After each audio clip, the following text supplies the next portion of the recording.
mi presentación en PowerPoint? Sí, directamente, ahí está. Bien.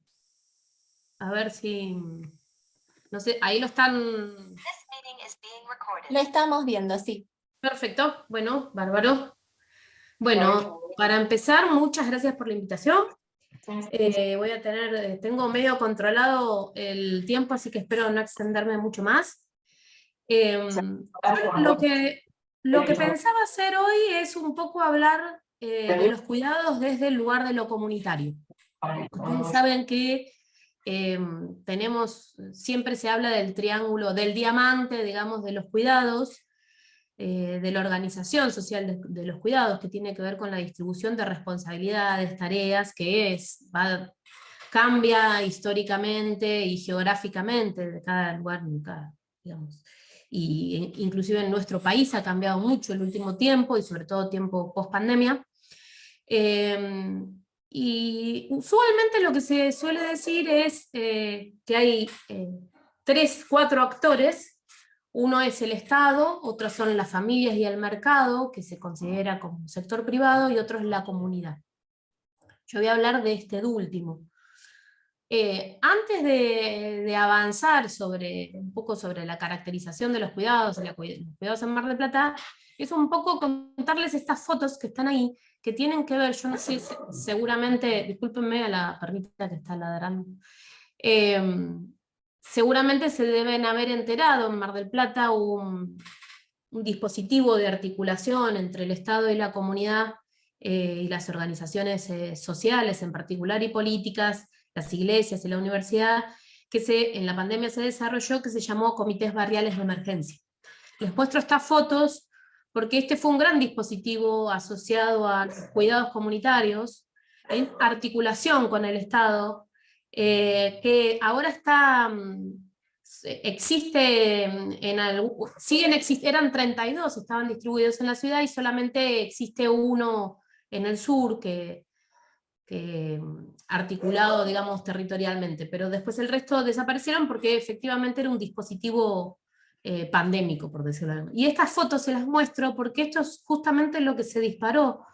Se organizó rápidamente la comunidad producto de los antecedentes en las redes comunitarias, con lo que ustedes pueden ver arriba. Las fotos son de Romina Elvira, que es una artista marplatense, y como pueden ver, se desarrollaron dispositivos tanto de salud, pero el primero que se desarrolló es el alimentario.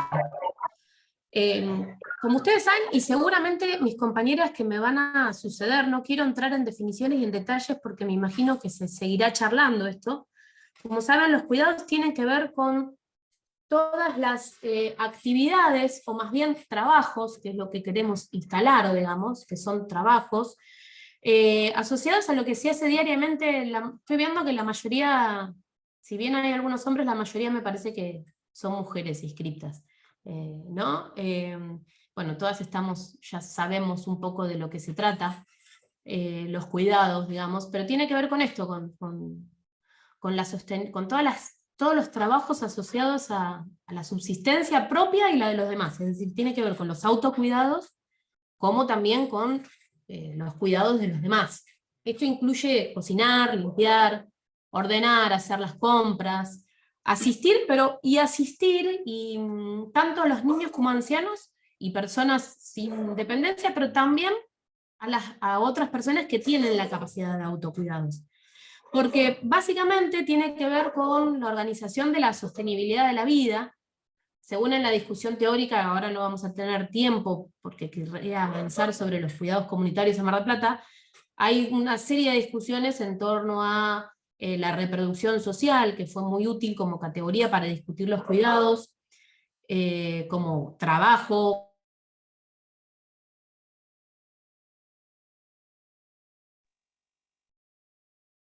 Estás muteada.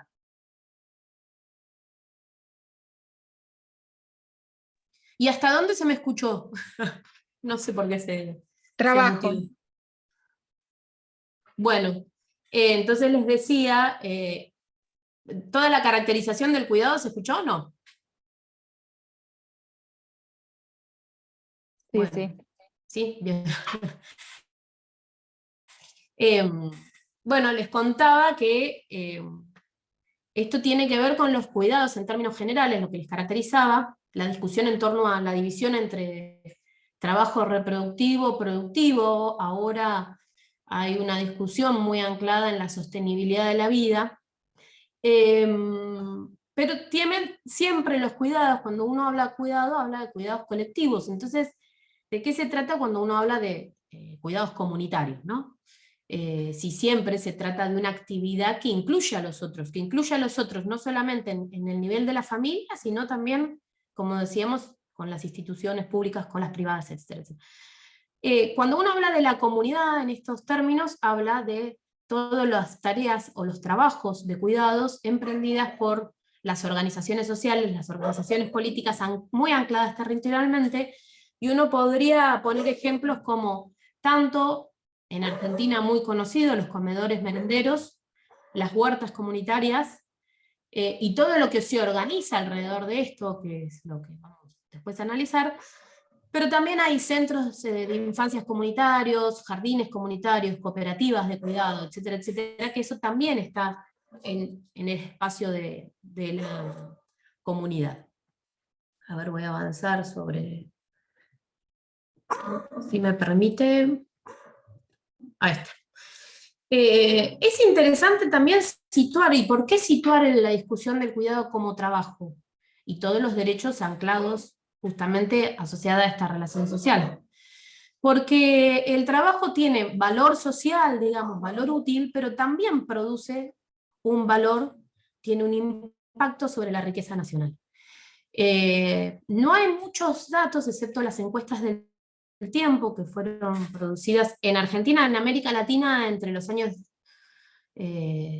2010 y 2020, se hicieron muchas encuestas en América Latina, acerca del tiempo. En Argentina, el Ministerio de Género, de Mujeres y Diversidad recogió esta encuesta del tiempo, donde obviamente, casi una obviedad, digamos, donde las mujeres nos ocupamos mucho más que los hombres en estas tareas, pero lo interesante de lo que hace el Ministerio es darle un valor a estos cuidados.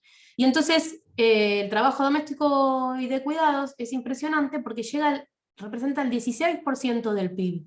Es decir, no solamente, ya sabemos, y seguramente se seguirá avanzando sobre este tema, del valor social, de la sostenibilidad de la vida que supone, digamos, todos los trabajos de cuidado, sino también el valor, la riqueza específica que se genera.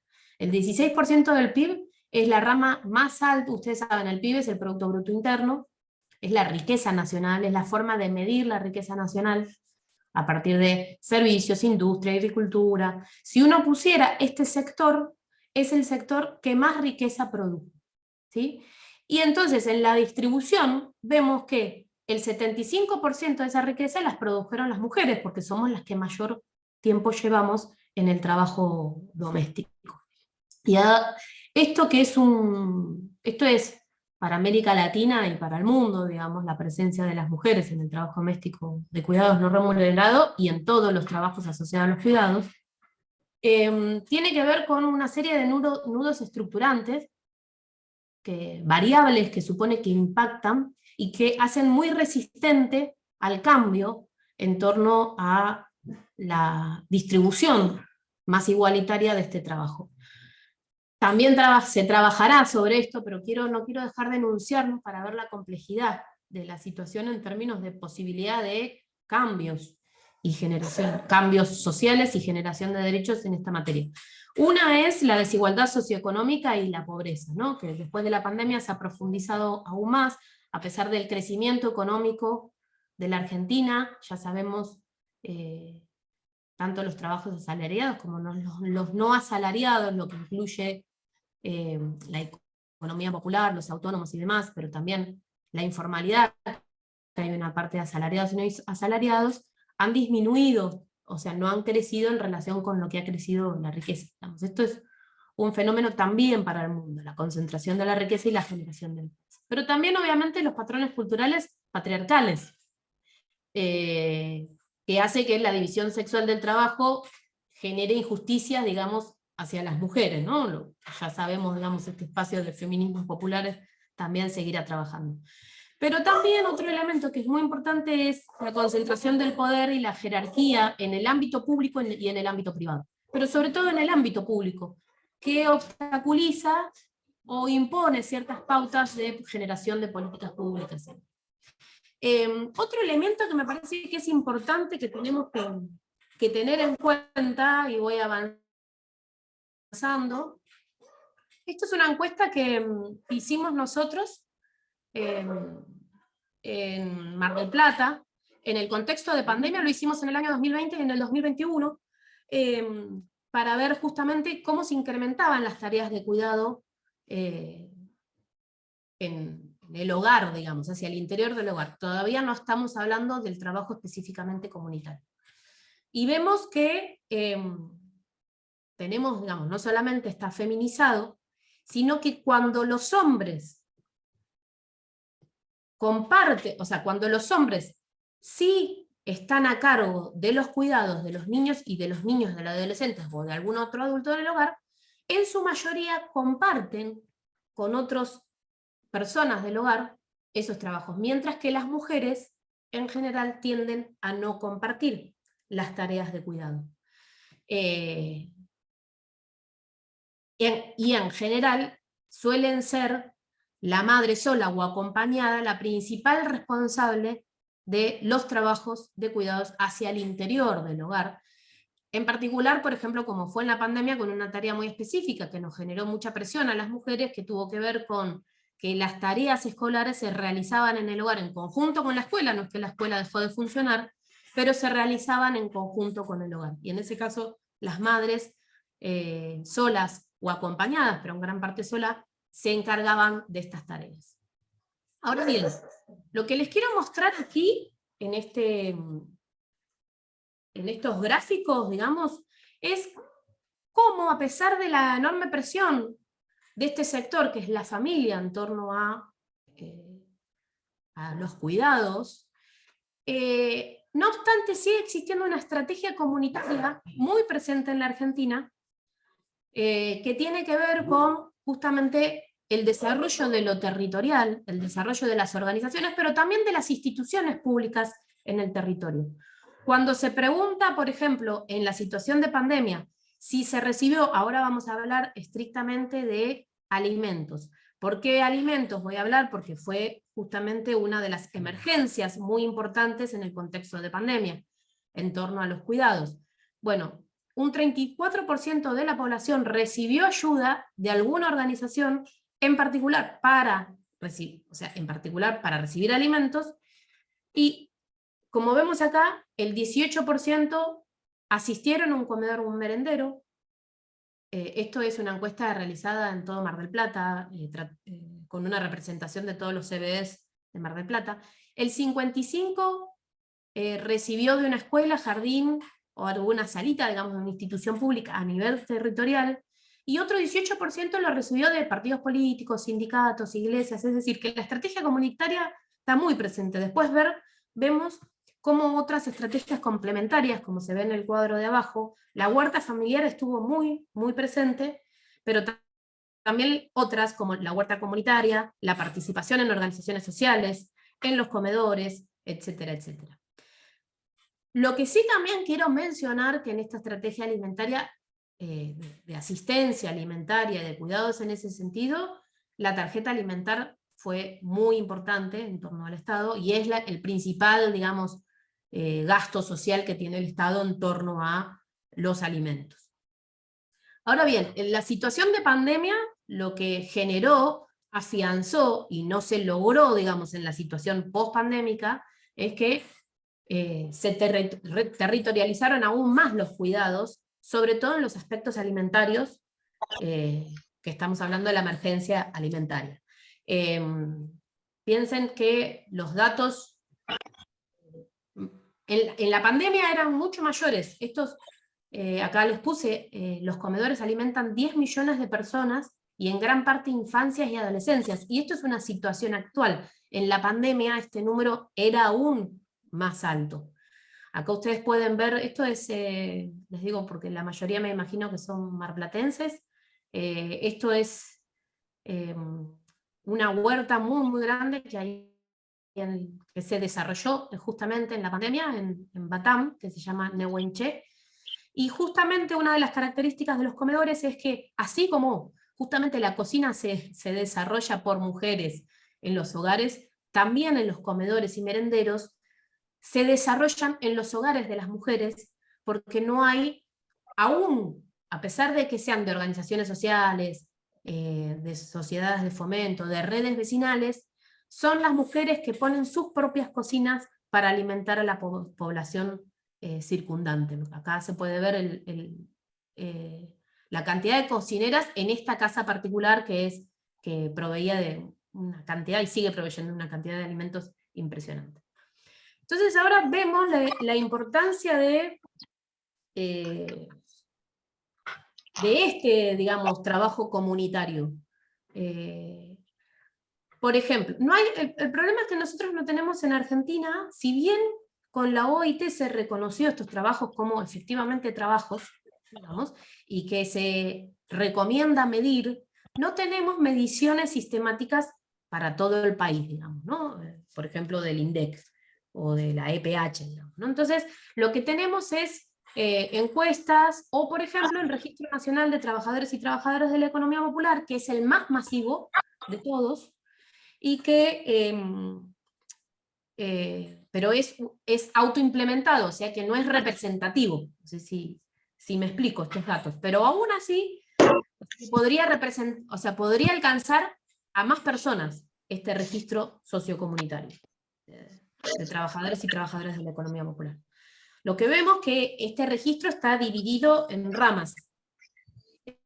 Una de las ramas es la rama sociocomunitaria, que tiene que ver justamente con los trabajos comunitarios, que incluye comedores y merenderos, promotoras de género de salud, acompañantes de reinserción de liberados, cuidadores, trabajadores en el ámbito y trabajadoras en el ámbito educativo, trabajadores en el ámbito de la deporte y la recreación en el espacio territorial, bueno, entre otras, ¿no? En esta rama sociocomunitaria, 737.000, que es lo que ven ahí arriba, a nivel nacional, son cocineras y cocineros. La mayor parte, el 63%, son mujeres cocineras.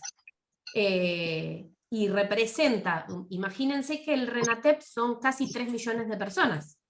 Y este sector representa el 26% total del registro. O sea, con esto nos damos cuenta del peso específico que tiene el trabajo de cocineras y cocineros en el país. Es importantísimo, no solamente, de nuevo, como valor social, sino también como valor de cambio, digamos, ¿no? La riqueza que se genera, que no está, digamos, medida.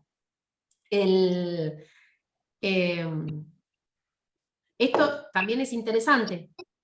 Si bien están reconocidas y reconocidos como trabajadores y trabajadoras, el 28% de las personas que trabajan en cocinas y cocineras no reciben absolutamente nada. Es decir, es un trabajo comunitario que está sin derechos, pero lo que reciben el 61% recibe el potenciar, que es la mitad de un salario mínimo vital y móvil, el 26% recibe la AUH, ustedes saben, la Asignación Universal por Hijo, y el 16% los dos. Es decir, que están en condiciones de precariedad muy importante estas trabajadoras. Los gráficos que ustedes pueden ver son de una encuesta realizada por los comités barriales de emergencia en el contexto de pandemia. Y lo que se puede ver, que también es interesante, es que no solamente la precariedad del trabajo asociada a la falta de ingresos y a derechos débiles, sino las condiciones de trabajo. Como pueden ver, la mayoría trabajan con garrafa y la mayoría trabajan en casas familiares. ¿Sí? Esto es interesante porque esto supone una condición laboral restringida, digamos, de estas trabajadores y trabajadoras comunitarias. Como también restringido para aquellas personas que reciben esos alimentos como necesidad y como derecho a ser cuidadas y cuidados, ¿no? Esto no solamente es una precarización del trabajo, sino también una precarización del derecho de los cuidados y una poca cobertura de las necesidades. En Mar del Plata, no sé si ven el gráfico que está de barras arriba, la mayor parte de las cocinas, digamos, y esto también es un dato muy interesante, están implementadas, primero en la pandemia crecieron un montón y quedaron. En la pandemia, antes de la pandemia había 200 y pico de comedores, y en la pandemia había 300 y pico de comedores, 356 eran algunos datos, eso va variando, digamos. Pero la mayoría estaban organizadas por organizaciones, lo que se llaman los movimientos sociales, que son las organizaciones de la economía popular, las organizaciones de desocupados, etcétera, etcétera, ¿no? Que asimismo se perciben como economía popular porque quieren que esto sea reconocido como un trabajo con plenos derechos. Voy a tratar de apurarme, digamos. Entonces acá lo que vemos es un peso... Sí, perdón. Perdona, María Antonia, porque me están pidiendo si alguien que tiene el micrófono encendido puede apagarlo porque se te escucha con un ruido de fondo, así que les pedimos que silencien los micrófonos. Sí, se escucha el ruidito, es verdad. Vos lo escuchás también, bien. Sí. A ver si ya, si todos pueden apagar los micrófonos y que quede solo encendido el de María Antonia, se los agradecemos. Gracias, disculpa. Y ya estoy en hora, voy terminando también para que las compañeras no se atrasen. Las últimas cosas que quiero decir. En esta Argentina lo que tiene es una intensa interacción entre los trabajos asociados a los trabajos trabajos de cuidados comunitarios y el Estado, por la tradición histórica que ha tenido Argentina de luchas en torno a los trabajos territoriales, que antes eran llamados, no eran llamados trabajos. Recuerden que antes los movimientos piqueteros pedían por trabajos, a pesar de que ya las ollas existían, lo pensaban como demanda de un trabajo digno. Ahora los movimientos lo que exigen es, este es un trabajo digno. Se escucha así, se escucha como un eco, ¿no? ¿Hay alguien hablando? Voy a apagar. ¿Lo puede silenciar la administradora del grupo? ¿Lo puede silenciar?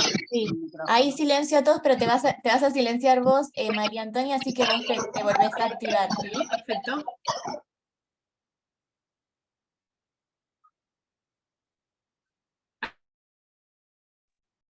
Ahí está. ¿Ahí se me escucha? Bueno, acá, ahí sí, ¿no? Se escucha bien. Ahí se dejó de escuchar el ruidito que estaba molestando. Sí. En esta interacción lo que hay son responsabilidades compartidas. Lo que pasa es que con todos por lo menos los análisis y los informes que nos llegan, digamos, esta responsabilidad compartida de los cuidados entre el Estado y la comunidad terminan haciendo el peso mayor, o sea, generando responsabilidades sobre justamente las organizaciones, sin ser reconocidas como tales, como parte de los espacios de cuidados en términos institucionales, a pesar de que masivamente se les da alimento, etcétera, etcétera, pero aparte un gran peso a las mujeres de esas organizaciones, que otro problema agregado que tienen, que siguen quedando en la base y no en los espacios de toma de decisión de las organizaciones.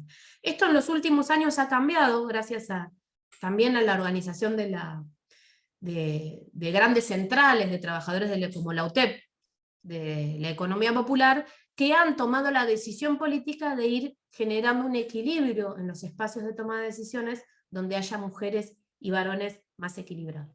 Por parte del Estado, acá vemos toda la cantidad de instituciones que tienen políticas específicas asociadas a los cuidados, ¿sí? Pero vemos que asociado a los cuidados comunitarios, lo que observa es Argentina contra el hambre, que lo que generó es asistencia justamente alimentaria a merenderos y comedores, pero en el peso presupuestario y en el peso de la cantidad de comedores que hay en Argentina es muy bajito, es del 4% del total, el 90%, el 90 y pico se lo lleva, y otras, pero sobre todo la tarjeta alimentar en ese peso presupuestario, es decir que hay poca responsabilidad, poco presupuesto dirigido hacia esos sectores de cuidados comunitarios.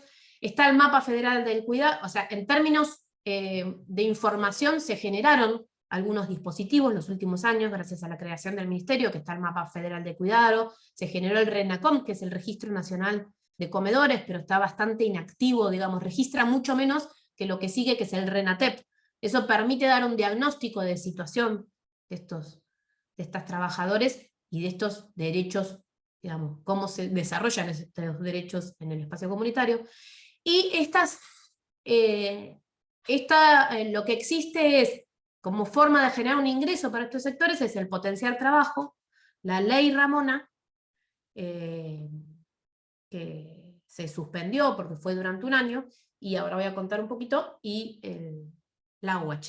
Lo que les digo que ahora en este momento, por ejemplo, está Cuidar en Igualdad, que seguramente algunas ya habrán escuchado, que es se está discutiendo, de hecho, ahora en este momento, en Argentina, en la Cámara, en la Comisión, que es el Sistema Integral de Políticas de Cuidado en Argentina, que genera no solamente una cantidad de licencias importantes para una distribución más igualitaria en términos de los cuidados, sino que tiene esta perspectiva del reconocimiento de los cuidados como necesidad, como trabajo y como derecho para todas, todos y todes. O sea que tiene una perspectiva de género y una perspectiva también en torno a las diversidades o a las disidencias según cómo cada uno quiera nombrar. Dos cosas finalmente. La ley Ramona es un proyecto de ley que se inició desde las propias organizaciones, sosteniendo esta idea. Vieron que la vieja consigna era no es amor, es trabajo. La consigna de las organizaciones y de las trabajadoras es amor y es trabajo, es decir, que se busca un reconocimiento no solamente simbólico, sino también de carácter económico, pero como se ve muy bajito, al final salió por decreto, no pasó por la Cámara. Por eso la importancia de que haya representantes y representantes de estos sectores en las cámaras legislativas. Y lo que está ahora circulando es la ley de reconocimiento, que también está en discusión en la Cámara, del salario para las cocineras, que es un poco más que el potenciar trabajo, que es medio salario, sino que este es un salario mínimo vital y móvil, pero piensan que un salario mínimo vital y móvil ahora está en 69.000 pesos, digamos, igual sigue siendo muy, muy bajito, pero aún es una conquista muy importante para estas trabajadoras. Porque no solamente tiene el reconocimiento, sino que también todos los derechos asociados a esta labor, lo que le podría dar una impronta al diamante de los cuidados, una impronta muy diferente, porque supondría que justamente una institucionalización aún mayor de esta relación entre lo comunitario y el Estado en tareas de trabajos, de cuidados, ¿no? En particular asociado a lo alimentario. Termino. ¿Qué es importante? Primero, reconocerlo como sector estratégico, interviniendo no solamente en el reparto de la riqueza, sino también en la valorización social. O sea, estas dos son muy importantes. La importancia de jerarquizar las tareas con certificación de los saberes comunitarios, pero contextualizados. La importancia de campañas de promoción, pero también de condiciones materiales para desnaturalizar la división de géneros. Por ejemplo, generar salarios y trabajos dignos, asociado a eso, también puede proveer justamente de ser un sector atractivo para que los hombres se acerquen a este sector y haya una distribución mejor en torno a los trabajos comunitarios, y justamente se alcance también una representación hacia dentro de las organizaciones sindicales asociadas a este sector. Es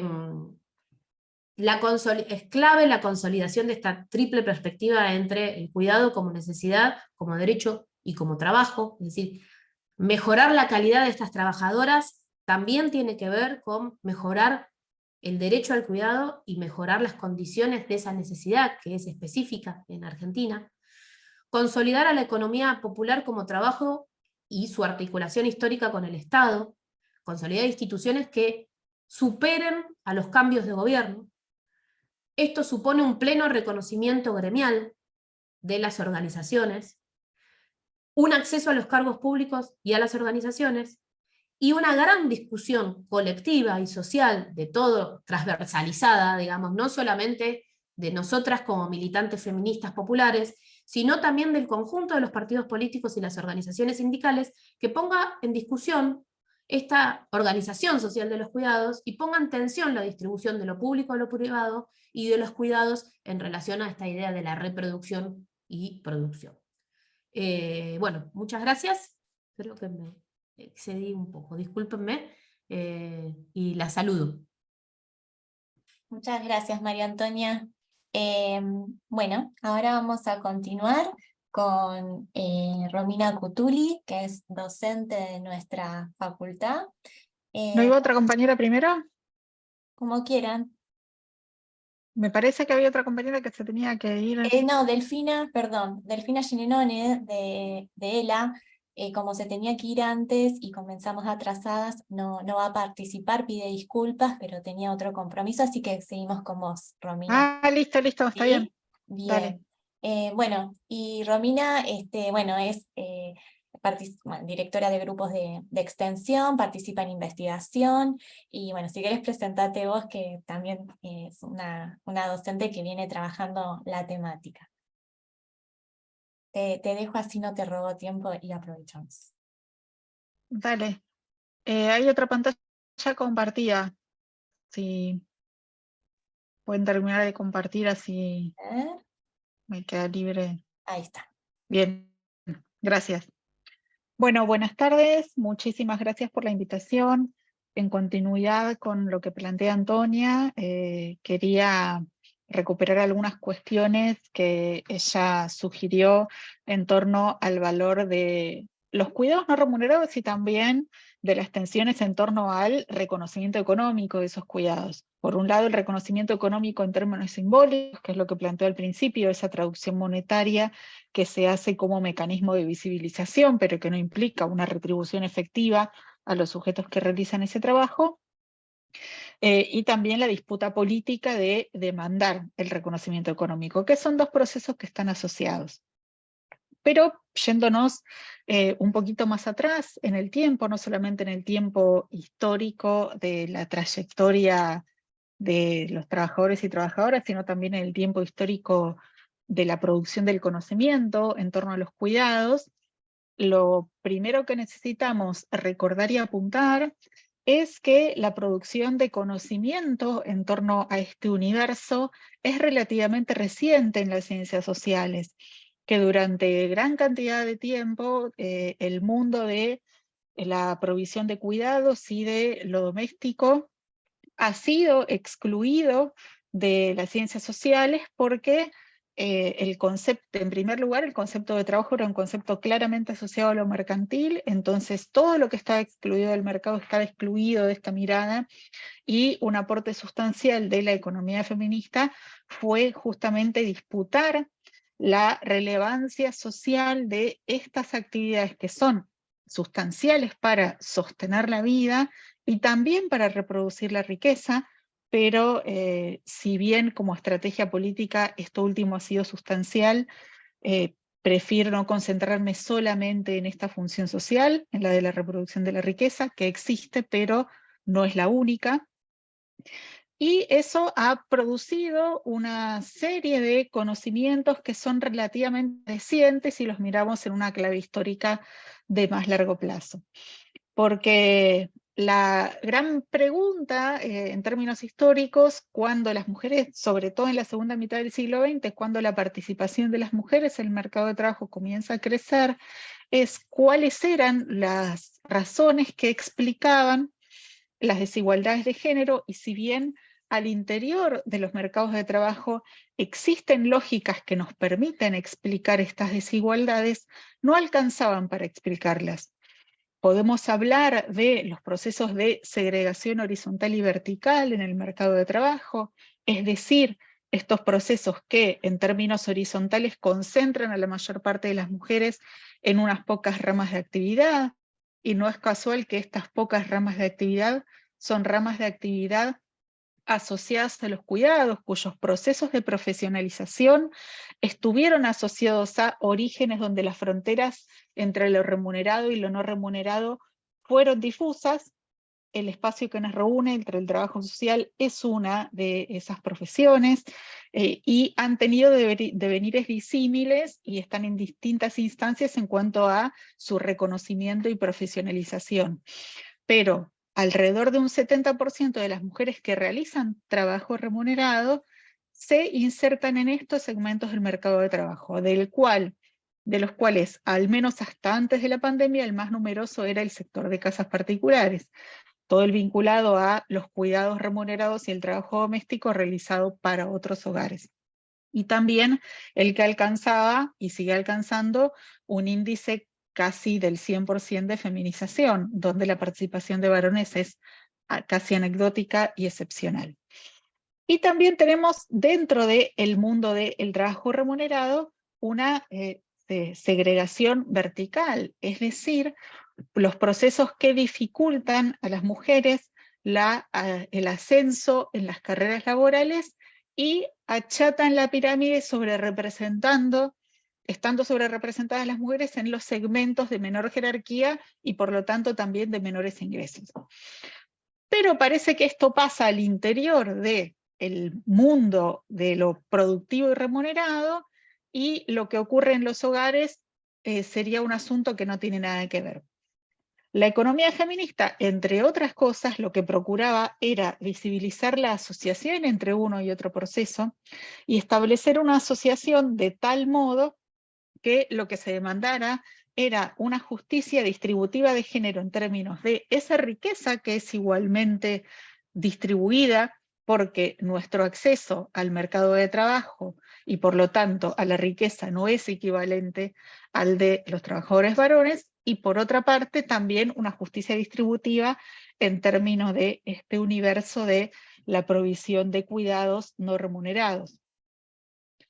Pero todo esto, que lo podemos rastrear primero en términos de debates teóricos y conceptuales, lo que requería para instalarse en términos de disputa política es tener herramientas que pudieran cuantificar aquello que, si no lo medíamos, quedaba solamente en la esfera de lo simbólico y por lo tanto la construcción de esta información, que en parte es la que compartió Antonia, y alguna más les voy a compartir ahora, tiene que ver con tener herramientas para poder decir: este trabajo vale y este trabajo existe, y este trabajo está distribuido de manera desigual. ¿Me dan medio segundito?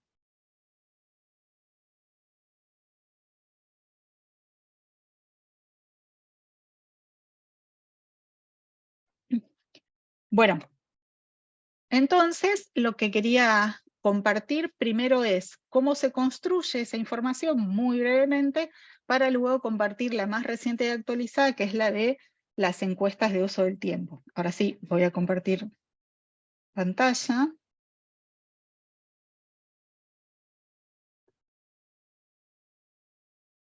¿Están viendo el cuestionario?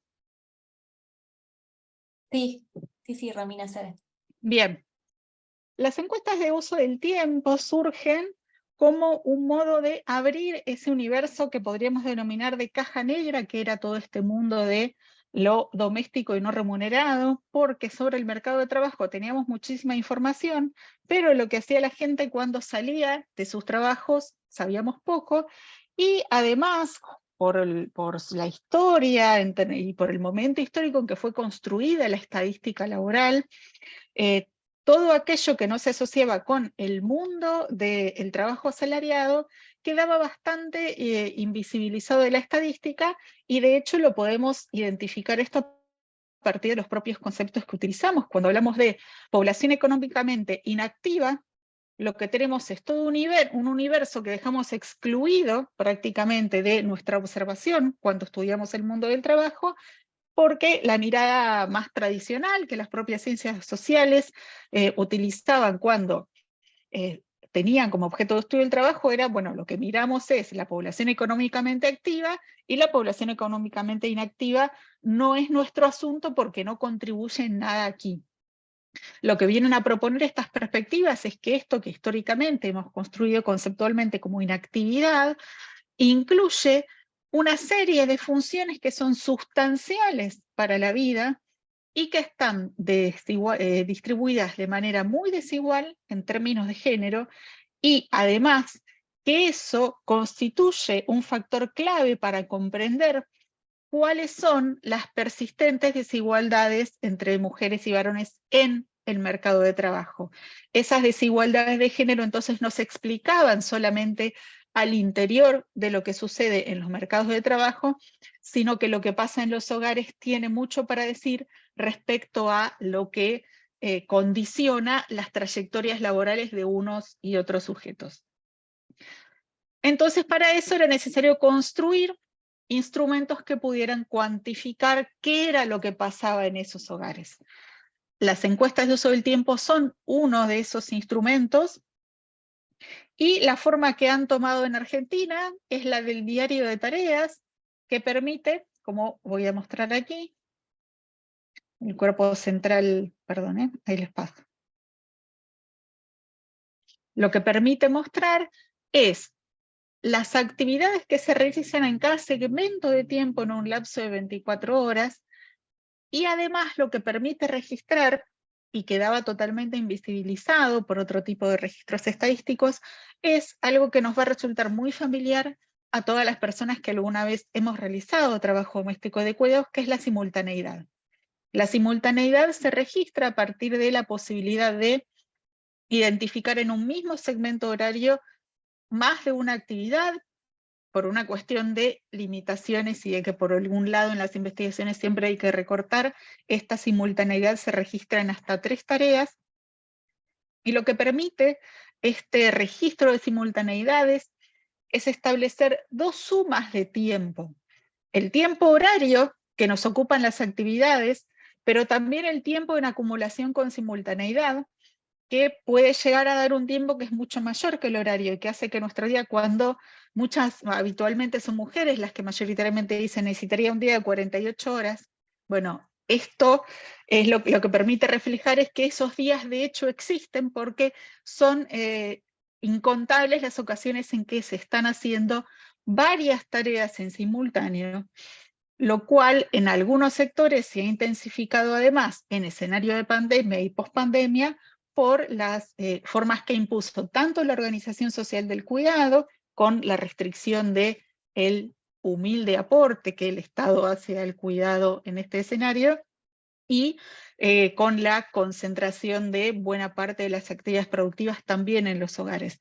Entonces, esta simultaneidad en ese contexto se profundizó, y también cambió para quedarse en algunas de esas transformaciones, aunque por supuesto que la normalización de determinadas actividades de la vida pública implica un aporte sustancial en este sentido para que esta organización del cuidado no sea tan desigual.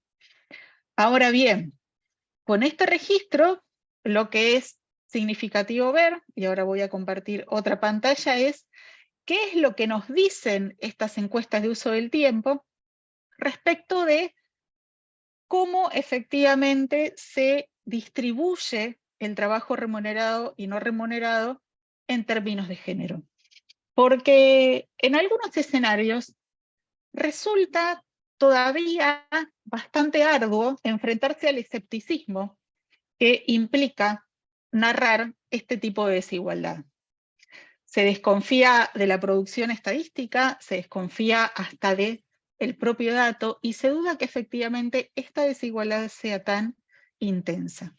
Por eso sigue siendo sustancial y sigue siendo relevante la producción del conocimiento en torno a estas cuestiones que, en comparación con otros campos de estudio, es tan incipiente y tan reciente, aunque ya le reconozcamos una relativamente larga trayectoria.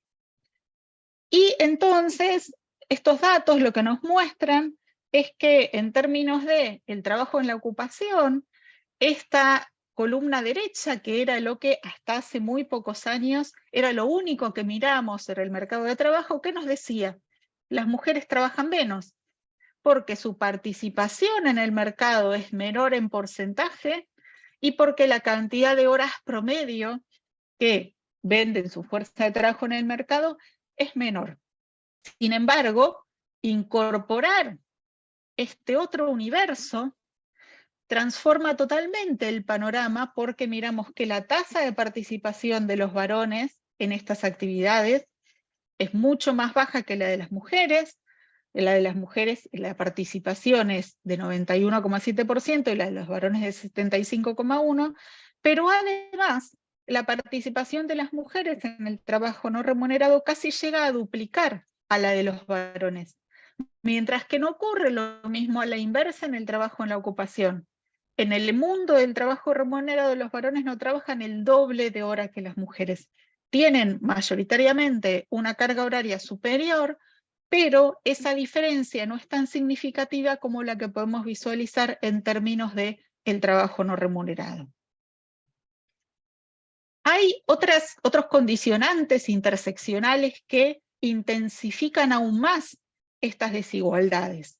Un indicador que nos puede ser útil para ello es mirar el nivel educativo. Cuando miramos estas desigualdades por nivel educativo, observamos que se intensifican más intragénero entre las mujeres, y en la medida en que el nivel educativo, que podemos tomarlo como una referencia indirecta también del nivel de ingresos, es menor, entonces la participación en el trabajo doméstico de cuidado no remunerado es superior. Y no solamente eso, sino que no solamente la tasa, sino la cantidad de tiempo que dedican unas y otras expresa grandes diferencias, y esto es necesario para profundizar en cuáles son todos los condicionantes que llevan a que a menores ingresos la cantidad de tiempo dedicado al todo el trabajo doméstico de cuidado sea más.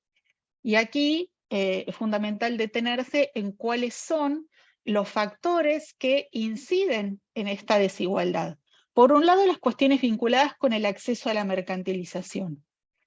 La más directa de ellas es la contratación de personal de casas particulares, que permite descomprimir un poco estas desigualdades y hace generar la sensación de que en los sectores de mayores ingresos la distribución es mucho más igualitaria. En parte es porque ese volumen total de trabajo se reduce, y también por otras herramientas que el acceso al mercado contribuyen a que el volumen de trabajo se reduzca.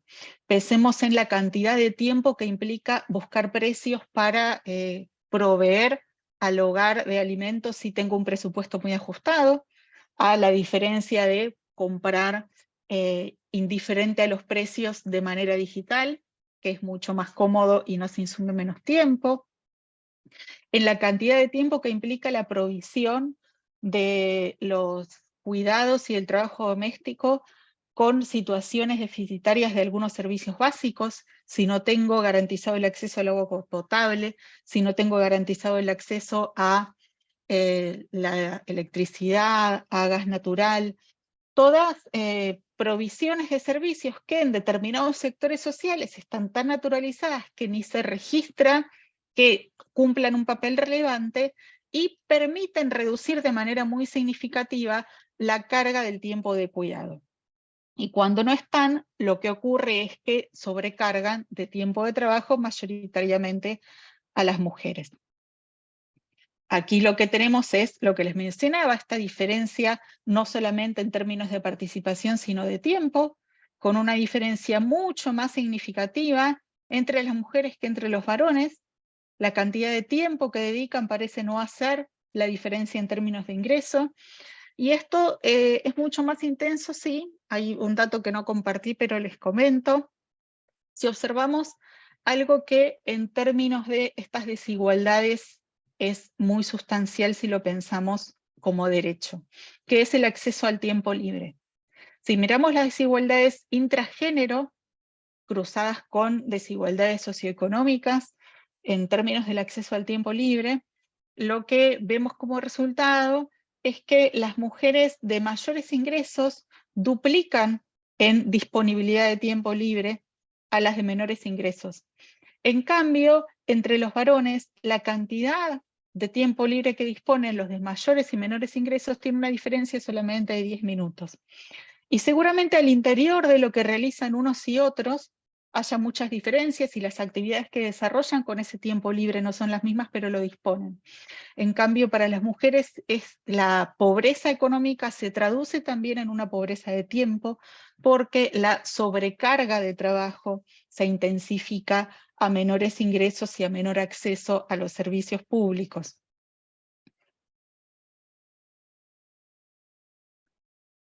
Y acá la clave que nos muestra cuánto en términos de condicionantes de género y cuán poco en términos de una división racional del trabajo hay en esta desigualdad. Porque hace 6 o 7 décadas parecía estar todo el mundo muy convencido de que el trabajo doméstico de cuidado le correspondía mayoritariamente a las mujeres, y era muy lógico que así fuera. ¿Por qué? Porque los varones le dedicaban la mayor parte de su tiempo al trabajo remunerado, mientras que las mujeres parecían estar mayoritariamente abocadas de manera exclusiva a sus hogares, y por lo tanto tenía mucho sentido y parecía ser la decisión más racional que esta fuera la división sexual del trabajo más sensata. Sin embargo, a medida que la participación de las mujeres en el mercado de trabajo fue cada vez mayor, se produjo el fenómeno que se ha denominado de revolución estancada. Es decir, no encontramos en el hogar las mismas transformaciones que vemos en la vida pública, en términos de la participación de las mujeres y las desigualdades de género. En el mundo público se revisan algunas cuestiones que en el mundo privado parecen haber quedado congeladas en el tiempo. Y esta es quizá una de las mayores evidencias en este sentido. Porque una mujer que tiene una ocupación remunerada dedica más cantidad de tiempo al trabajo doméstico de cuidado no remunerado que un varón que no tiene una ocupación remunerada, es decir, que es desocupado o inactivo. Por lo tanto, el propio devenir de las dinámicas del mercado de trabajo nos está demostrando que la cuestión no era una división racional del trabajo, sino que estos sesgos de género persisten por encima de cualquier otra de las transformaciones sociales que se están sucediendo. Y una vez más, y estos son los últimos, me parece que estoy muy pasada de tiempo, ¿cierto? Sí. Entonces, Si querés cierro cerrar, con... tranquila, Rosa. Sí. Es que la verdad vengo acelerada a esta hora ya de todo el día de las múltiples ocupaciones, perdón. Cierro con estas últimas desigualdades que nos muestran entre las mujeres una dispersión muchísimo mayor. Si miramos la columna de la izquierda, que es la de las mujeres, encontramos desigualdades mucho mayores, según otro indicador que es el nivel educativo, que entre los varones, que no en primer lugar, miremos a donde miremos, hay desigualdades de género. Pero si miramos solamente las columnas de mujeres, lo que encontramos es una desigualdad mucho mayor al interior de este colectivo, mucho más condicionado por las otras desigualdades sociales. En términos de desigualdades interseccionales, todo lo relativo al trabajo doméstico y de cuidado no remunerado se intensifica. Estos datos son de 2021, es la primera vez que tenemos en Argentina datos con representatividad nacional. Las anteriores encuestas de uso del tiempo fueron la del año 2013, que se había relevado en 4 ciudades argentinas, y antes de eso había habido una primera experiencia en el año 2005 en Buenos Aires. Pensemos en términos históricos cuán reciente es la producción de conocimiento en estos términos. No es posible hasta ahora, por ejemplo, hacer una mirada que nos permita observar transformaciones en el tiempo de estos procesos, que nos sugiera si podemos ser un poco optimistas respecto de este escenario que nos muestra una persistencia de desigualdades tan intensa.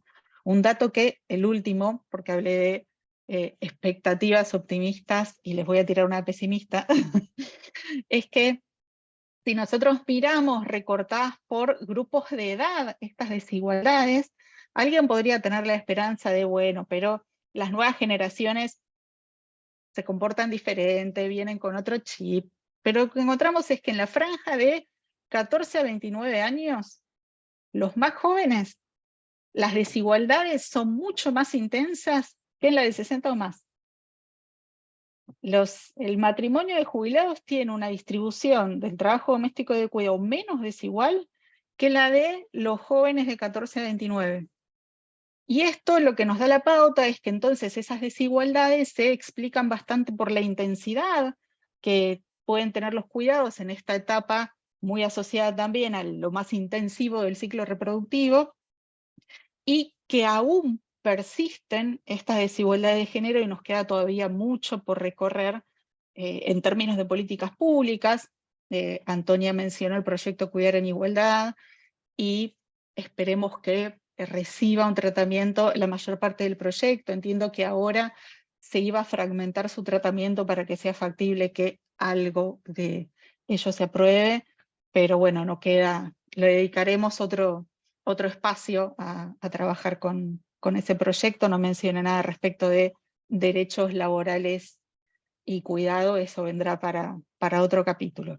Pero estos datos recientes y esta construcción social muy incipiente, lo que nos muestra en definitiva también es cuán central es que desde las ciencias sociales nos comprometamos a seguir produciendo conocimiento en torno a los cuidados, que son, en comparación a otros objetos de estudio, sujetos de estudio con mucha más larga trayectoria, una producción muy reciente, pero también que nos permite disputar desde una perspectiva de derechos, cuestiones que son sustanciales y que sin la información que la sustente es mucho más difícil militarle.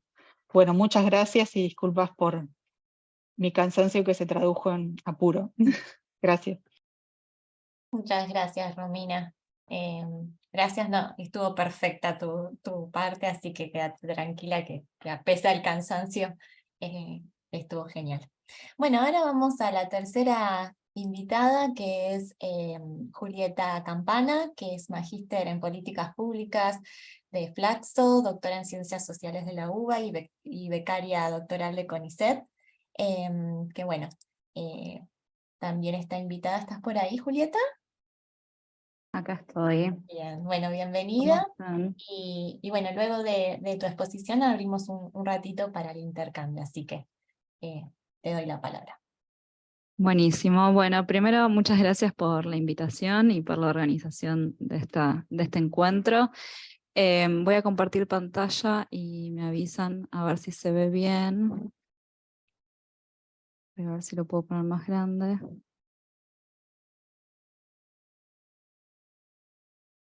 Ahí se ve bien. Perfecto. Sí, sí. Buenísimo. Tengo una cantidad de carteles y cosas encima de la presentación. Bueno, un poco a mí me tocaba esta parte de cómo se organizan las comunidades para cuidar, y me habían pedido que en torno a eso pudiera hacer un poco un recorrido de algunos conceptos relacionados con los cuidados y en particular con los cuidados comunitarios. Y un poco cuando pensaba por dónde encararlo, porque podríamos estar todo un cuatrimestre o un año hablando de estas cuestiones, y creo que las presentaciones de las colegas que me antecedieron reflejan un poco eso. Pensaba, y viendo el programa también, que bueno, va a haber muchas compañeras, ¿no?, de distintos espacios comunitarios que efectivamente se organizan cotidianamente para cuidar desde centros infantiles, los cuidados de adultos mayores. Estuve chusmeando un poco y vi que había muchas experiencias. Creo que ellas van a poder contar en primera persona muchísimo mejor que yo cómo se organizan las comunidades para cuidar. Entonces me parecía que en función de esta pregunta era interesante recuperar algunos aspectos conceptuales o analíticos, si se quiere, para pensar cómo se sitúan los cuidados comunitarios en esto que hablaban recién de la organización social del cuidado. Obviamente, como vengo al final, muchas cosas las fueron diciendo, así que mejor porque vamos a ir más rápido en esos puntos. Lo primero, y que esto lo mencionaba María Antonia, a ver que no estoy pudiendo pasar, ahí está. Es esto de la importancia de cuando hablamos de cuidados comunitarios, en realidad cuando hablamos de cuidados en general, pero esto para los comunitarios aplica particularmente, esta propuesta de la noción ampliada de los cuidados vinculados con la sostenibilidad de la vida, de los cuidados pensándolos más allá de la mera reproducción biológica, ¿no? Incluso pensándolo más allá de la política alimentaria, de los comedores y los merenderos, que son centrales, ¿no? Pero pensar toda la diversidad de instancias que están involucradas en la noción de sostenibilidad de la vida, ¿no? Y además de ir más allá de la reproducción biológica, esta noción ampliada de los cuidados nos permite pensar también que en un centro infantil no se trata solo de cuidar a ese niño o esa niña, que no se trata en otro tipo de cuidados yo hablo mucho de centros infantiles porque en particular estudio estrategias de cuidados infantiles en la economía popular, pero incluso con el adulto mayor, ¿no? No se trata solo de ese cuidado directo a ese adulto mayor en ese tiempo y lugar, sino que es también el cuidado de las familias, ¿no? El cuidado de las problemáticas que acercan esas familias a los espacios de cuidados comunitarios, el cuidado del entorno, de la comunidad toda en la que se insertan esas personas que se están cuidando de forma comunitaria. Eso como primer aspecto para pensar en este campo de los cuidados. El segundo aspecto es que, y se reflejaba también en las presentaciones anteriores, es que brindar cuidados es una actividad muy, muy compleja, ¿no? Ahí hay economistas feministas, sociólogas también, bastantes estudios que intentan sistematizar un poco qué implica cuidar, ¿no? Por ejemplo, se habla de dimensiones, la dimensión material del cuidado, es decir, esto que venían diciendo, el cuidado es un trabajo, ¿no? La dimensión económica, cuidar implica un costo, que no es solo incluso el costo de lo que se necesita comprar para cuidar, sino que también es el costo de oportunidad, ¿no? De quienes están cuidando y realizan esa actividad en reemplazo de otras, ¿no? Y eso está directamente vinculado con esta concepción también de la importancia de pensar en los cuidados como un trabajo.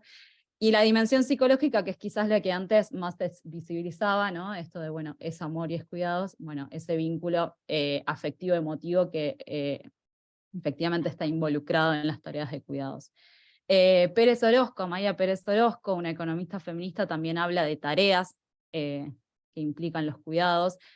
Primero, las precondiciones materiales del cuidado, que es lo que más fácilmente asociamos al trabajo doméstico, que es limpiar, preparar la comida, ¿no? Todo lo que hay que hacer antes de brindar esta segunda tarea, que es el cuidado directo, que es el vínculo, ¿no? Directo con la otra persona a la que se está cuidando. Y una tercera tarea que creo que es central para pensar también en los cuidados comunitarios y en el funcionamiento de los espacios comunitarios, aunque también obviamente es una tarea que está involucrada en el trabajo doméstico, ¿no? Pero como para pensar también aristas, que es la de la gestión del cuidado, ¿no? La gestión mental, dice ella, del cuidado, que tiene que ver con planificar, ¿no? Con hacer un seguimiento, con controlar, con evaluar, que tiene que ver con presentar proyectos en el caso de los espacios comunitarios, ver cómo se van a financiar, articular iniciativas pedagógicas, armar las parejas pedagógicas o los equipos de educadoras populares o los equipos técnicos que forman parte de estos espacios de cuidados, es decir, todo lo que tiene que ver con esa profunda tarea de gestión que implica el cuidado comunitario y que muchas veces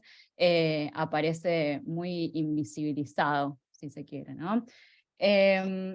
Un tercer aspecto que me interesaba destacar es que los cuidados no pueden pensarse de forma aislada, ¿no? De todo un conjunto de fenómenos con los que están, no digo que están determinados, porque en realidad están como íntimamente relacionados de forma permanente, ¿no?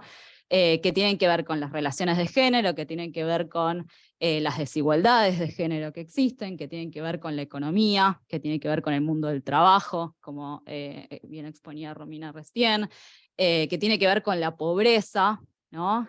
Con contextos de pobreza y cómo eso también determina las formas en las que se cuida, quién cuida, de qué modo, en qué condiciones, ¿no?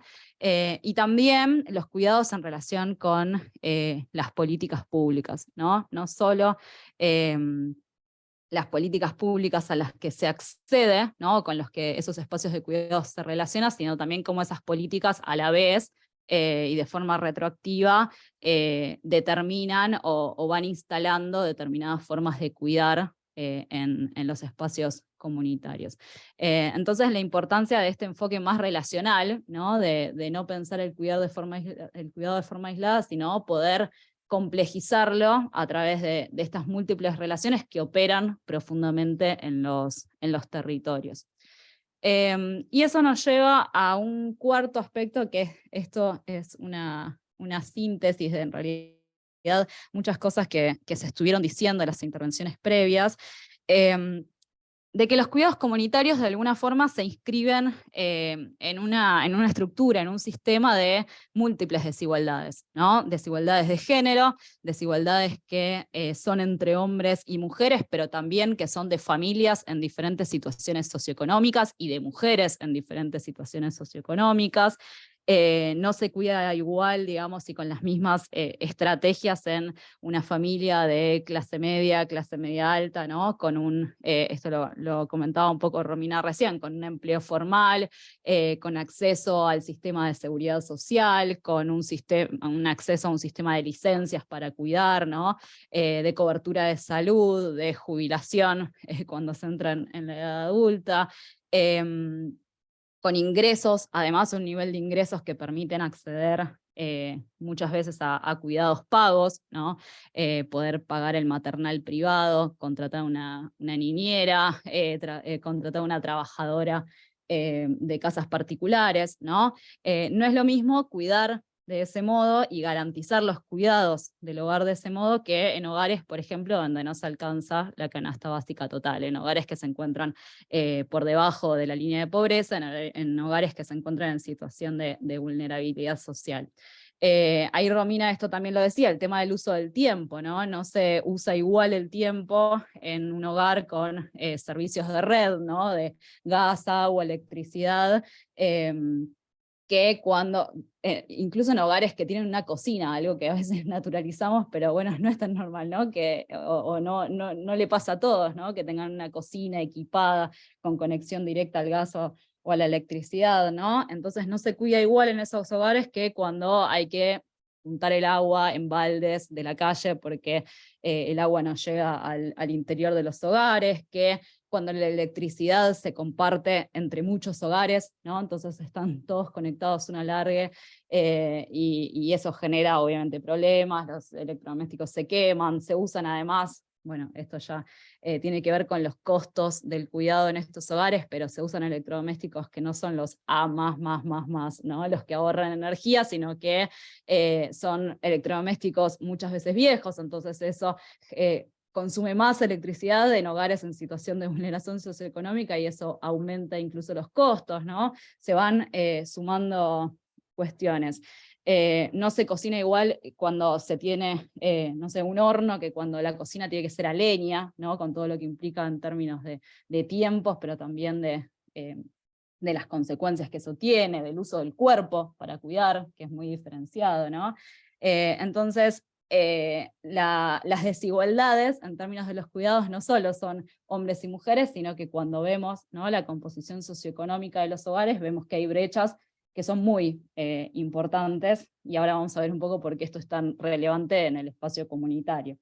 Y en este sentido, y a partir de estas desigualdades, me parece que es interesante recuperar esta noción de crisis de los cuidados, que en realidad viene muy de la mano de un planteo de economistas feministas desde Europa, ¿no? Que están pensando en el envejecimiento poblacional y todas las consecuencias que eso tiene en términos de cómo se incrementan las demandas de cuidados, el problema para que las cotizaciones de quienes están en edad de trabajar puedan cubrir esas necesidades de quienes ya están inactivos, bueno, un conjunto de debates, ¿no?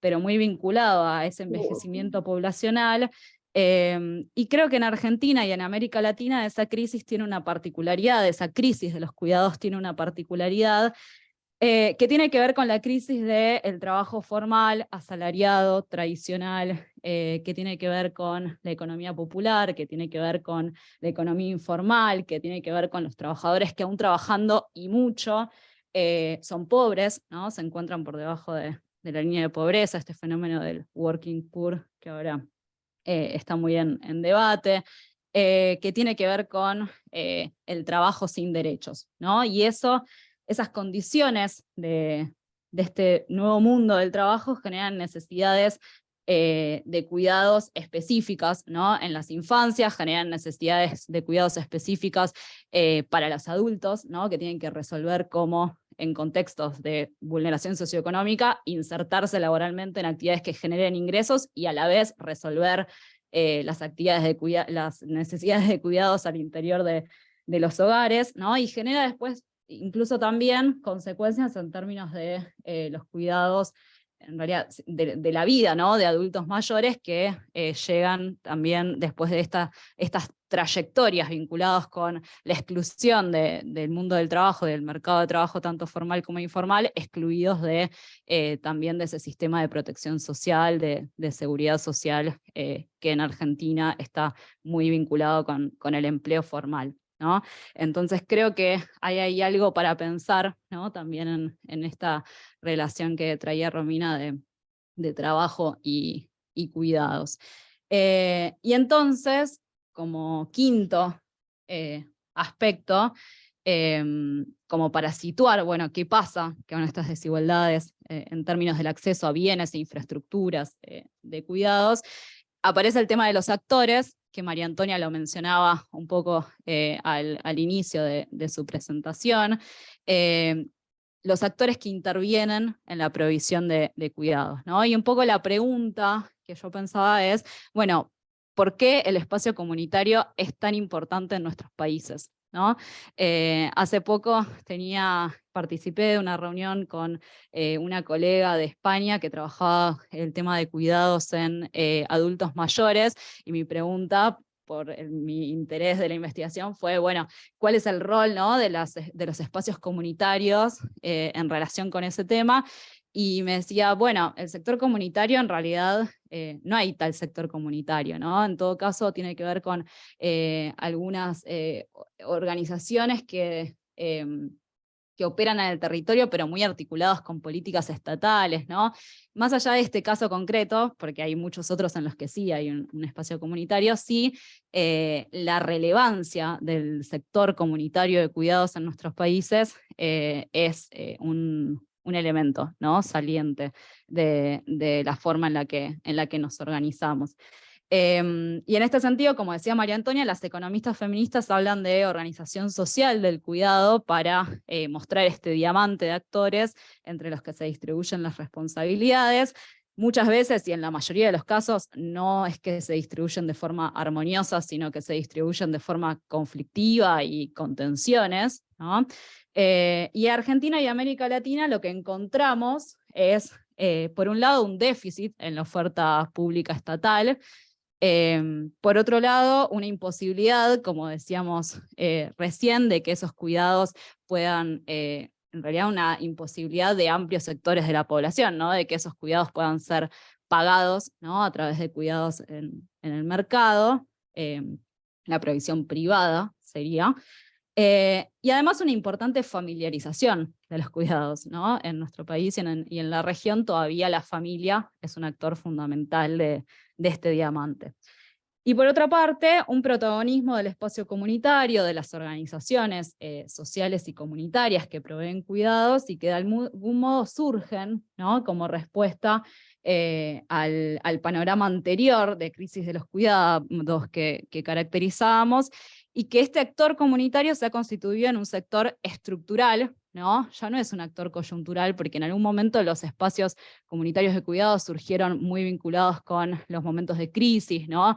Y con la cuestión alimentaria, y hoy el sector comunitario de cuidados es parte, ¿no? Indispensable de esta organización social del cuidado, ya no es algo coyuntural, sino que estos espacios han prevalecido en el tiempo, se han fortalecido, han crecido, etc.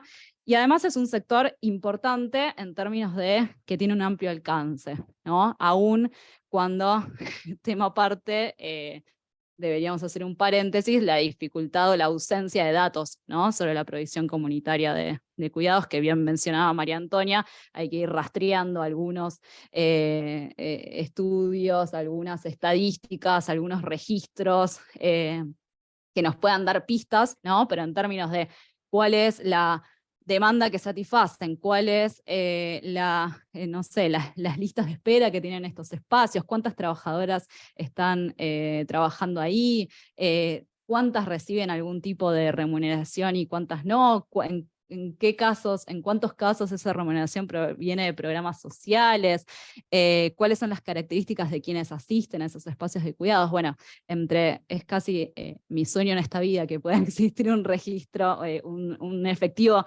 algo lo más parecido a un censo, ¿no? Del espacio comunitario de cuidados, pero porque es central para poder implementar políticas públicas, ¿no?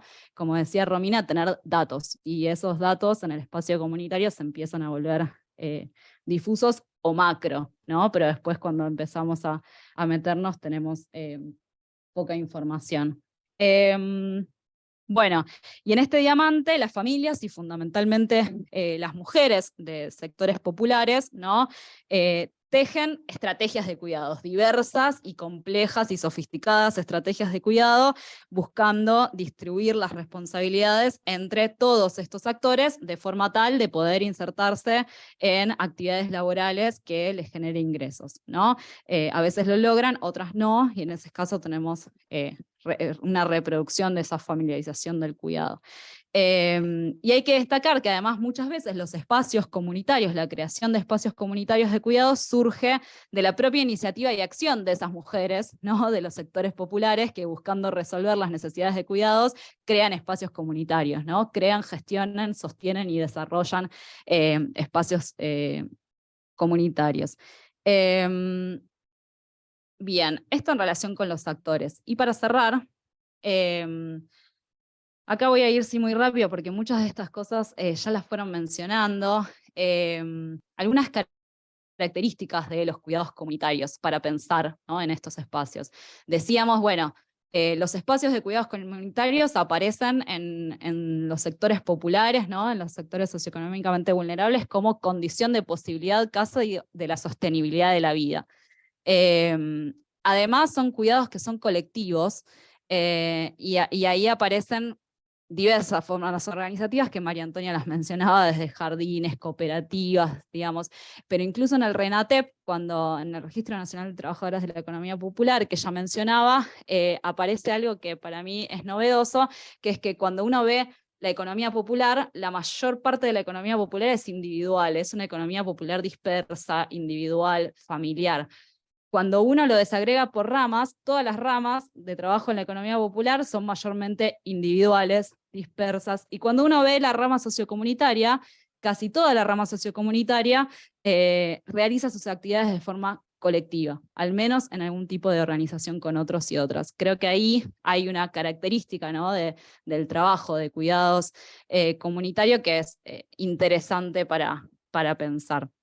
Todo lo que se produce, ¿no? Es esto que decían, bueno, es un sector, es una actividad productiva, se produce alimento, conocimiento, cuidados directos, contención, gestiones burocráticas, todas las relaciones que se tejen con el Estado y donde las cuidadoras del espacio comunitario también adquieren saberes expertos muy valiosos para garantizar el acceso a derechos de esa población, aun cuando esos espacios de cuidados no se enmarquen en programas sociales, ¿no? Poder tramitarle a las familias la AUH, poder tramitarles, ayudarlas a tramitar un potenciar trabajo, un salario social complementario, ayudarlas a tramitar una pensión, ¿no? O un certificado de discapacidad o un subsidio habitacional, poder ayudar a las familias diciéndoles dónde ir a hacer una denuncia en caso de violencia de género, en caso de abuso, en caso de violencia intrafamiliar. Una relación con el Estado que tiene que ver con golpear miles de puertas para conseguir financiamiento, recursos, infraestructura, equipamiento, y una relación con el Estado que también muchas veces está dado por la capacitación, ¿no? Por la búsqueda de capacitaciones para ejercer trabajo de cuidados en los territorios. Lo de cuidar es un trabajo, ya creo que quedó claro a lo largo de este encuentro. Y lo último que quería mencionar es, para pensar en los espacios comunitarios, la potencialidad de los mismos para ser replicados en términos de políticas públicas, ¿no? Creo que muchas veces se piensa en que el mayor rol del Estado tiene que ver con el objetivo también de que los espacios comunitarios ya no necesiten existir, ¿no? O esta idea, y creo que el espacio comunitario, las mujeres que llevan adelante estos espacios cotidianamente, han elaborado sofisticadas estructuras de cuidados en los territorios que tienen que ver con las necesidades específicas, que tienen que ver... Natalia Zarza contando la experiencia del Centro Infantil de Cartoneros, ¿no? Que tiene que ver con dar respuesta a las necesidades de cuidados bajo formas de trabajo que no son las convencionales, por ejemplo, cartoneros que salen a tirar el carro a la noche, ¿no? Y donde el Estado a priori no tiene ninguna respuesta ni estrategia, ¿no? En vinculación con eso. Entonces creo que hay una creatividad, ¿no? De las organizaciones comunitarias que, lejos de romantizar esas prácticas que muchas veces se dan en condiciones de precariedad, sí necesitan ser fortalecidas, ¿no? Quizás por las políticas estatales, sí necesitan ser incorporadas dentro de la trama, ¿no? de la política estatal, pero que tienen mucha capacidad para ser replicadas, ¿no? Replicadas y no reemplazadas. Y lo último que a mí me interesa particularmente, que es la politicidad que han adquirido los cuidados en el último tiempo, los cuidados comunitarios en el último tiempo, ambos, ¿no? Porque hay una politicidad dada por el movimiento feminista que puso los cuidados en el centro, la sostenibilidad de la vida, y que empezó a cuestionar estas desigualdades, y hay una politicidad de los cuidados que surge del ámbito comunitario, ¿no? Con demandas específicas, con problematizaciones específicas de lo que se necesita, con propuestas de política pública particulares, ¿no? Y creo que ahí hay un juego, o hay elementos, ¿no? que aparecen como interesantes para seguir pensando estos espacios desde el ámbito comunitario y desde el Estado también. Así que creo que me extendí 2 minutos o algo así, espero que no mucho, y de nuevo muchas gracias. Bueno, muchas gracias. Te pido si dejas de compartir pantalla. Bueno, gracias a las invitadas por la flexibilidad, por la paciencia, también a todos los participantes por esto, ¿no? Por la paciencia del día de hoy, que tuvimos estos inconvenientes. Antes de comenzar con el intercambio y con las preguntas, quiero dejar, antes de que se empiecen a desconectar, aclaradas algunas cuestiones que tienen que ver con la obtención del certificado. Para poder obtener el certificado tienen que participar en 3 de los encuentros del mes de junio, más el de hoy, y en alguna actividad territorial que se va a desarrollar en el segundo cuatrimestre. Pueden elegir participar igual de los 3 o de 2 seminarios de junio, pero sí o sí en alguno de ellos. El próximo encuentro va a ser el 5 de junio, donde vamos a ver, nos va a acompañar, que hoy estaba por ahí, la docente Marcela Móleda, de nuestra facultad, y vamos a trabajar específicamente la organización de los cuidados en torno a las niñeces.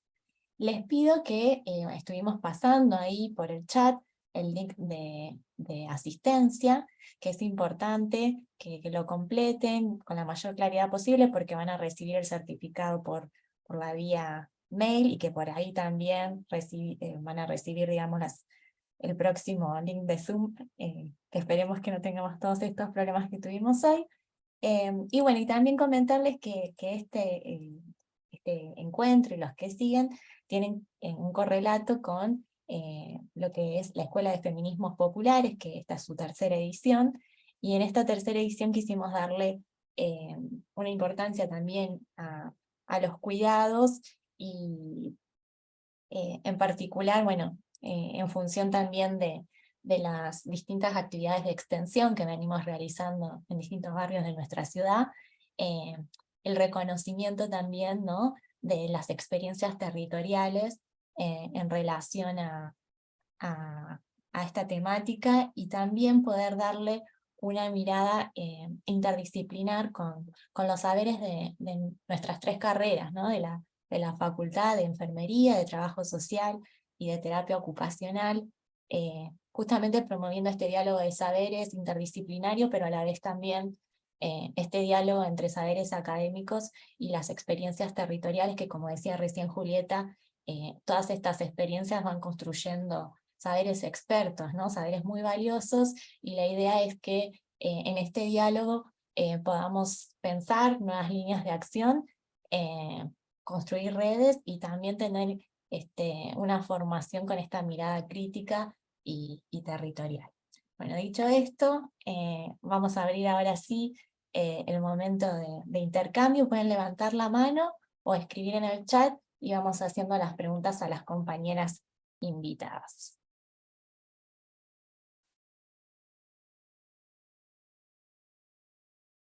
También si ustedes, las compañeras, tienen algún comentario que les quedó pendiente o alguna pregunta para hacerse entre ustedes, también lo pueden hacer.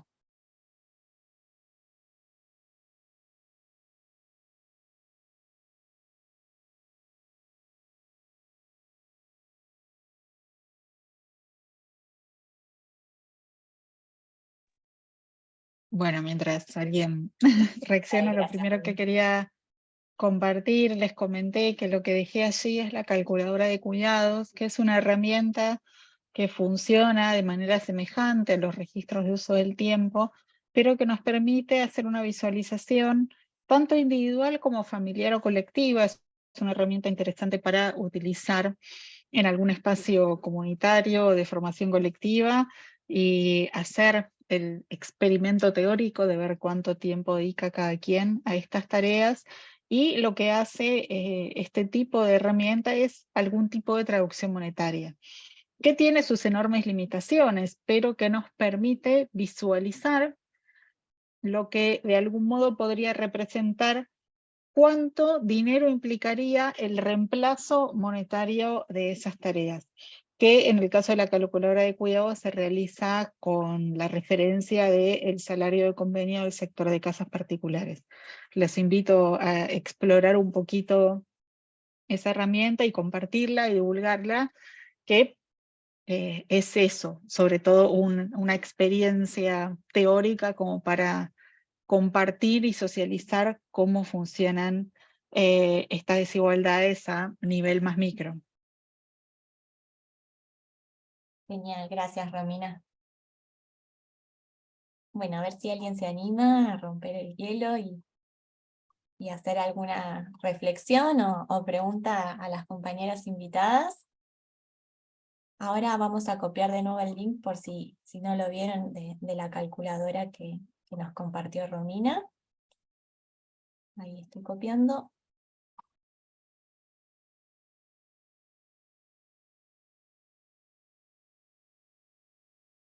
Acá hay alguien que levantó la mano.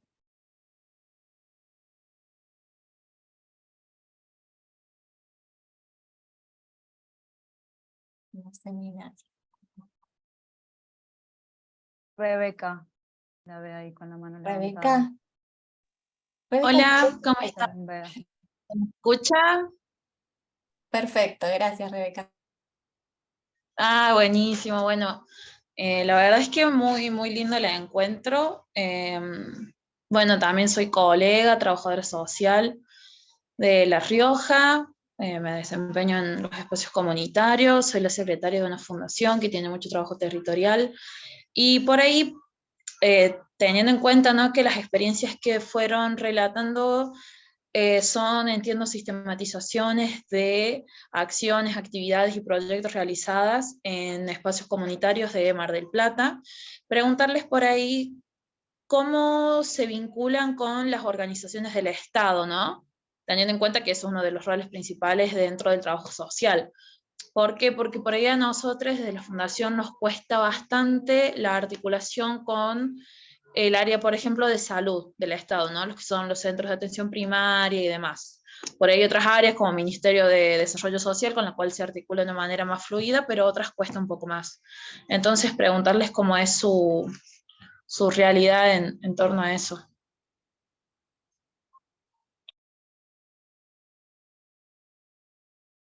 Muchas gracias, Rebeca. No sé qué compañera quiere contestar. De las expositoras creo que la que por ahí tenía más vínculo con el campo de cuidados comunitarios es Antonia, bueno, no, Julieta también. Yo quizás soy la que, bueno, vengo de otros modos de abordar los cuidados y no tengo tanto para aportar a tu cuestionamiento, así que solo intervengo para decir que no soy la persona pertinente para continuar ese diálogo. Sí, yo ahí tengo problemas para responder porque yo no soy de Mar del Plata. Entonces, en relación con el territorio, no lo conozco. Pero ahí sobre las dificultades para el acceso a instituciones del Estado y sobre todo esto que vos mencionabas vinculado con la salud, bueno, creo que si hablamos de obstáculos, ¿no? en las articulaciones, ese es uno. De los casos que yo conozco, sí hay una búsqueda permanente, ¿no? de los espacios comunitarios, de articular con salas de salud barriales, ¿no? Acá, yo estoy en la Ciudad de Buenos Aires, acá tenemos los CESAC, que son también centros de salud comunitarios, como una estrategia, ¿no? de descentralización, si se quiere, de esos vínculos, donde un poco lo que las organizaciones ven es que el vínculo que se establece con el Estado a nivel local, ¿no? Es muy distinto de los niveles nacionales, ¿no? Sacando después las formas de gestión o las prioridades o los recursos que se ponen, que eso creo que es un tema aparte, sobre todo en la Ciudad de Buenos Aires, pero creo que ahí hay una búsqueda de lo local, ¿no? Y de encontrar contactos de personas específicas que puedan facilitar esos vínculos. Sí, vi mucho eso, digamos, también la articulación con espacios de salud de organizaciones sociales, entonces ahí poder generar vínculos con otras organizaciones, crear espacios de salud, en el caso de la economía popular, crear espacios de salud enmarcados orgánicamente en las propias organizaciones sociales, también como forma de dar respuesta a lo que ellos denominan siempre como los vacíos, ¿no? que deja el Estado. Pero sí, es un problema en la provincia de Buenos Aires, todo lo que son los servicios locales, digamos, todas esas problemáticas aparecen como emergentes de forma permanente en relación con la salud. Pero creo que, bueno, quizás una clave puede estar más de ver, ¿no? las enseñanzas o lo que recuperan quienes sostienen esos espacios tienen que ver con buscar formas de articulación más local, más en lo micro, más de personas, ¿no?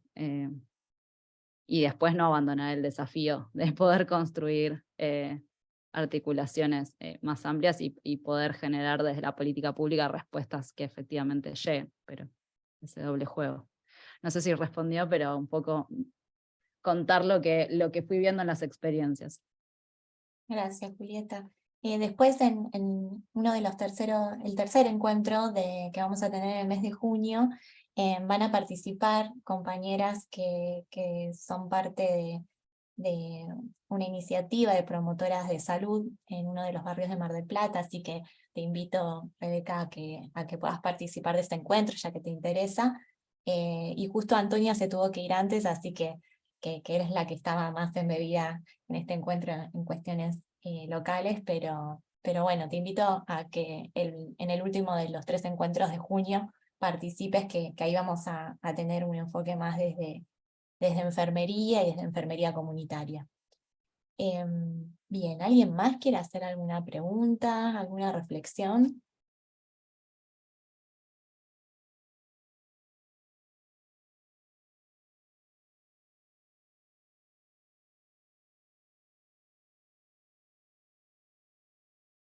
Bueno, mientras tanto, a ver si se van animando. También aprovecho para agradecer a las docentes a los docentes de las distintas cátedras de nuestra facultad, como enfermería comunitaria, enfermería básica, y bueno, el taller de prácticas de Marcela, bueno, capaz que se me está perdiendo alguna otra, que bueno, que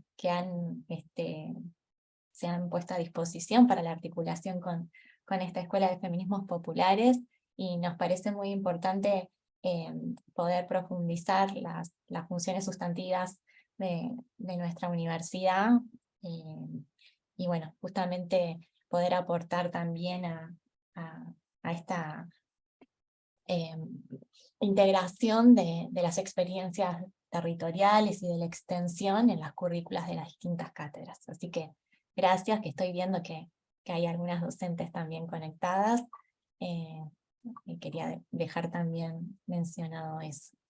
No sé si alguien más, ya es tarde, pero bueno, si quieren hacer unas reflexiones de cierre o algunos comentarios, preguntas, y ya después vamos cerrando. Sí, aparecen muchos agradecimientos en el chat.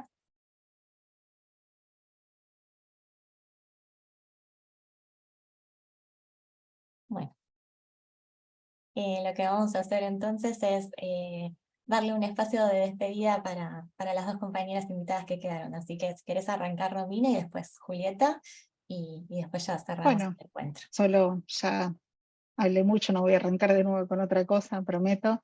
Bueno, muchas gracias una vez más por la invitación y por el espacio de intercambio. Buenas noches. Gracias. Sí, igual agradecer por la invitación. Creo que es muy importante este vínculo que se establece en este espacio entre el ámbito de la universidad y el ámbito comunitario, y que puedan permear esas experiencias, así que felicitaciones también por la iniciativa. Muchas gracias, Julieta. Bueno, gracias a todos, gracias también a mis compañeras de la Secre de Extensión que estuvieron ayudándome ahí del otro lado de las pantallas con toda la corrida que implicó la previa, pero bueno, nada, muchas gracias a todos, y bueno, nos vamos comunicando por mail, donde les voy a pasar el link del segundo encuentro, y vamos viendo cómo continuamos con esta edición de la escuelita. Muchas gracias a todos y buenas noches. Gracias a las invitadas también por su tiempo. Buenas noches. Buenas noches.